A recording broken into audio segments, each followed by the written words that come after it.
8 तारिख जुलाइआव भारतनि हम मिनिस्ट्रिनो लाइजाम गांसे लिरहरदों। ओरैबायदि लाइजाम लिरहरदों बिटिसि आव थानाय राजबंशी आरो आदिवासी बै हारिफोरनो थाबैनो सोदोब दंबावो, गोख्रैयैनो सोदोब दंबावो एसटि होनांगौ। मानगोनां हाग्रामा महिलारिया चन्दन ब्रह्मआ बिटिसिनिफ्राय सासे नेहाथारि सेक्रेटारि हेरल्ड नार्जारी मानगोनां बिथांनि सुहि थानाय मोनसे लाइजाम फेसबुकआव मोनदोंना नोंथांमोना? फेसबुकआव मोनदोंना मोनाखै?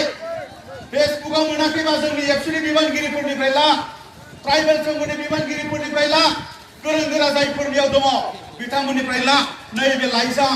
नैबे लाइजामा 2016 नि 8 तारिख जुलाइआव हरनाय भारत सरकारनो।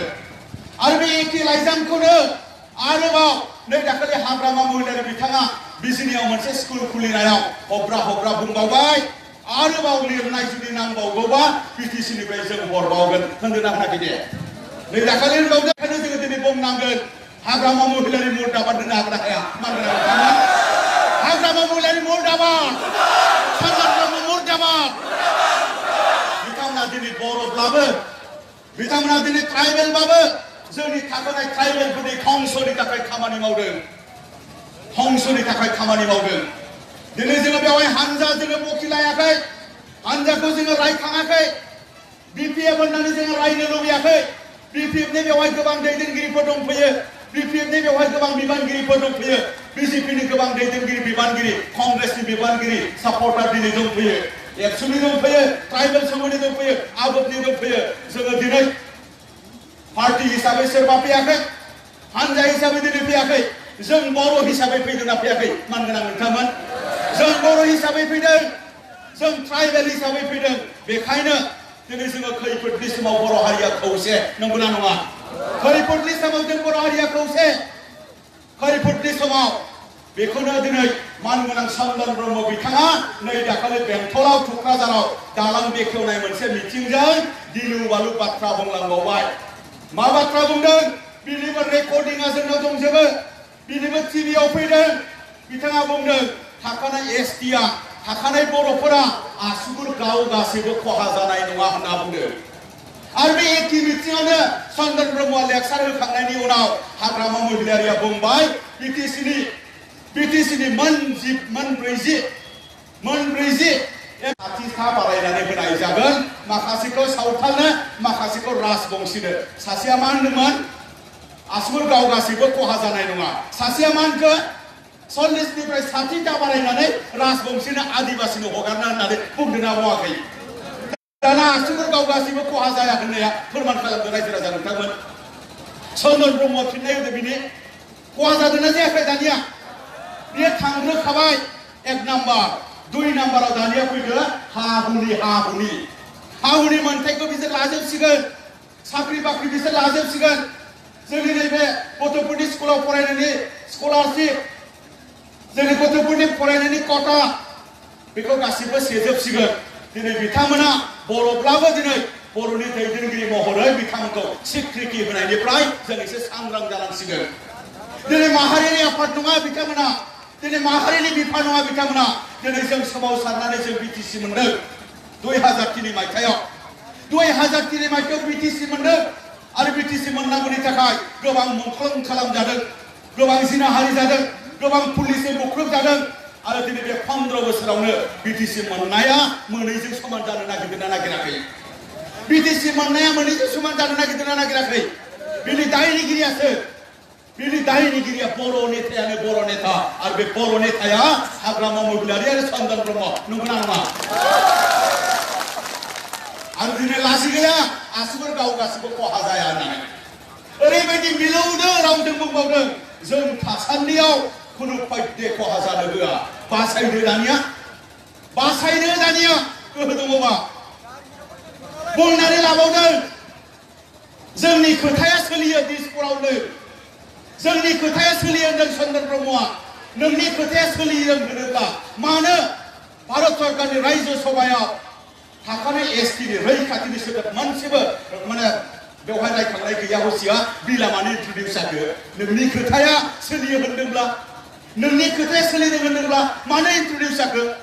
introduce जानायनि सिगां बेखौ होबथानांगौ दंना गैयामोन बे बाथ्राखौ होबथानांगौ दंमोन थ' बेखायनो दिनै आइ आफा नोंथांमोना रायजो राजा नोंथांमोना दिनै बिथांमोनखौ खावलायनांगोन बिथांमोना दाबो बिटिसिनिफ्राय मोजां जुदि खामानि मावोबा आसाम सरकारजों लोगो सरकार नैबे लोगो सरकारखौ दाबो जुदि ओंखारबोनो हमखि होयोबा दाबो मिनिट मोनसेयावनो मोनद' हारिनि एसटि होनो थांनाया बन्द' जागोन ना जाया नाथाय बेखौबो बुंबाय सरकाराव थानो मोनदों पलिटिकेल राजनितिक गोहो प्रदर्शन खालामनानै जों मावगोन जौगानायनि मावगोन जागोन जौगानायनि मावनायखौ जा जेबो बुंनांगौ गैया माव लामा दालां माव स्कुल फरायसालि माव जोंनि गोरिब गुन्द्राफोरखौ माहाजोन खालाम सरकारनि खामानिया बे नंगौना नङा जोंलाय एबसुसो जोंलाय गोरिब गुन्द्रासो जोंलाय आफादफोरसो नंगौना नङा जौगानायनि खामानि मावनायनि दायित्वआसो सरकार नंगौना नङा सरकार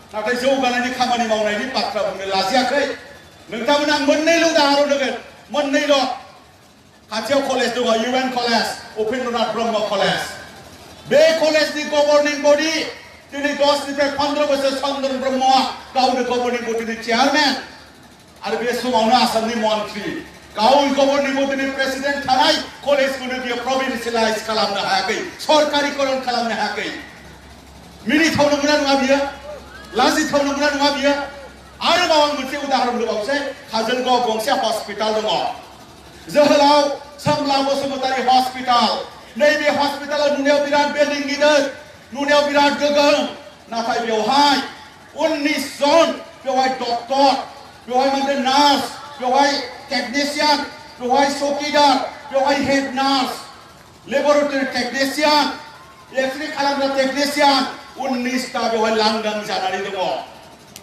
बेखौ मानो लाबोनो हायाखै दिसपुराव चन्द्रन ब्रह्मनि खोथाया सोलिदों होनदोंब्ला बेखौ मानो लाबोनो हायाखै बे जोंनि प्रश्न मानो लाबोनो हायाखै आं बेखिनि बाथ्राखौ बुंदों बेवहाय आङो मोननैसोल' हाबाफारि लानानै दोननाय बाथ्रा आं बेखौ नोंथांमोननो फोसावनो नागिरदों 30 तारिखआव दिल्लीयाव बे बिलखौनो होबथानांगौनि थाखाय मोनद' हारिया एसटि मोननो थांनाय बेखौ होबथानांगौनि थाखाय धरना जों गाबोन थांगोन आरो बेनि उनाव 1 तारिखआव मोनसे प्रग्राम जे प्रग्रामखौ नोंथांमोना दिनैनो समायखिरा लानानै थांनांगोन आरो दिनैनो नोंथांमोना जोंनो खोथा होनानै थांनांगोन जोङो 1 तारिखआव सारा आसामाव जेराव बर'फोर दङ जेराव ट्राइबेलफोर दङ मोनफ्रोमबो गामियाव मोनाबिलि समाव बनजार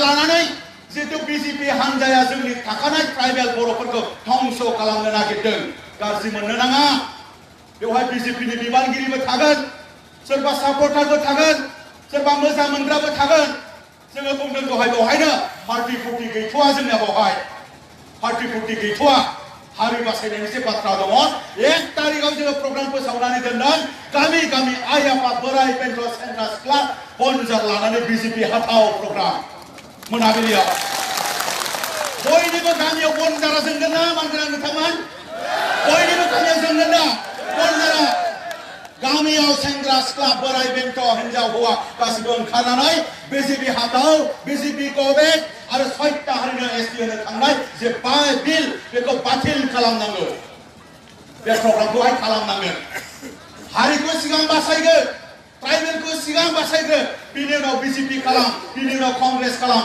गुबुन खालाम ओरैनो बिटिसि मोननायजों बिटिसि मोननायजों समानसो जानो नागिरदों जुदि बिथांमोना एसटि मोननांगौब्ला बबे फोथाराव राजखान्थि गेलेनो नोंलाय बबे फोथाराव राजखान्थि गेलेनो बबे जायगायाव साख्रि मावनो बबे कलेजाव फरायनो बबे जायगायाव नोङो आबाद मावनो हा हुसि जाजोबोबा दा बेखायनो जाति रैखानि थाखाय जाति सार्थनि थाखाय एसटिनि सार्थनि थाखाय बे प्रग्रामा गोख्रों जानांगोन आरोबाव 6 तारिखआव सारा आसामनि ट्राइबेलफोरखौ खौसे लाजोबनानै गुवाहाटीनि सनापुराव 1 लाख ट्राइबेलफोर जेराव बर' राव गार' 14टा ट्राइबेलफोरा सनापुराव सुबुं गौमा खालामगोन थांगोन ना मानगोन नोंथांमोना सनापुराव 1 लाख जानांगोन 1 लाख सनापुराव आरो नोंथांमोना बेवहायबो थांनांगोन जोङो खावलायनानै दोनदों सोमावसारनाय जोङो होबथानांगोन आयेनजों जोङो केस होनानै जोङो होबथानायनि लाहार फाहार बेखौबो खालामदों सरकाराव थानाय एमएलए मन्थ्रिफोराथ' बेखौ होबथानांगौनि थाखाय ओंखारबोनांगौमोन ओंखारबोआखै दुखु गोनां बाथ्रा अननाय गैया बर' हारिखौ मालाय असमिया सात्रनि थाखाय इजिपिया सरकारनिफ्राय ओंखारदों दिनै एसेम्बलि जादों बाजेट बे बाजेटआव असमिया भाषा होननानै होख्रावदों एसेम्बलियावनो सदनावनो मबाइल खेवनानै नायबानो जाबाय फेसबुक खेवनानै नायबानो जाबाय टिभि नायबानो जाबाय मालाय असमिया रैखाथिनि थाखाय गभर्नमेन्टनिफ्रायनो मालाय ओंखारबोदों जोंना हनै गभर्नमेन्टआ थानानै गोहोखौ लानानै जाथि बुथारनायनिसो खामानि मावदों बेखौ सहायगोन नामा मानगोन नोंथांमोन बिटिसिआ मोनसे मोजां खुंथायमोन नैबे मोजां खुंथायनि गेजेरजों सोलोंथाइनि रांखान्थिनि हा हुनि रैखाथिनि राव थुनलाइ जौगानायनि खामानि मावनो हायोमोन 15 बोसोरावनो गावसोरनि राजखान्थियाबो धंस खालामनो नागिरदों आरो 15 बोसोरावनो नैबे बिटिसिखौबो धंस खालामनो नागिरदों जायखौ जों गनायनो हाया हागोन नामा जों गनायनो हाया बिनि आवाजखौ जोङो खौसेयै होनांगोन आं बेखिनि बाथ्राखौनो बुंदों फैबाय थानाय समनि जेनाखि हाबाफारि बे हाबाफारिखौ जोङो मावफुंथारनांगोन बयनिसिमबो साबायखर बावनानै आंनि बुंनायखौ आं बेयावनो फोजोबबाय गोजोन्थों